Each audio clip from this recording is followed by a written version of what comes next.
السلام علیکم ورحمۃ اللہ وبرکاتہ۔ سوال ہے کہ قسم یا نظر کا کفارہ اگر دینا ہو تو کون سا عمل افضل ہے؟ لباس، کھانا، روزے، گردن آزاد کرنا وغیرہ۔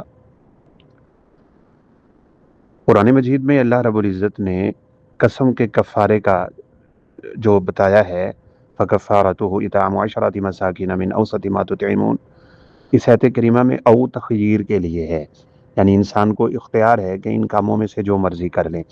بعض کفاروں میں تخیر نہیں ہے، وہاں جو ہے وہ ترتیب ہے، جیسے زہار کا کفارہ ہے۔ تو بہرحال اس میں کوئی شک نہیں ہے، کفارہ ہو، صدقہ ہو، کچھ بھی ہو، جتنا اس میں انسان کی محنت اور اس کی کچھ رقم دولت زیادہ لگے گی اتنا اجر زیادہ ہو جائے گا۔ تو گردن آزاد کروائیں، سب سے افضل ہے۔ اس کے بعد 10 مسکینوں کا لباس ہے، پھر 10 مسکینوں کا کھانا ہے، پھر 3 روزے ہیں، تو اس ترتیب سے اجر ہوگا۔ اللہ عالم۔ السلام علیکم ورحمۃ اللہ وبرکاتہ۔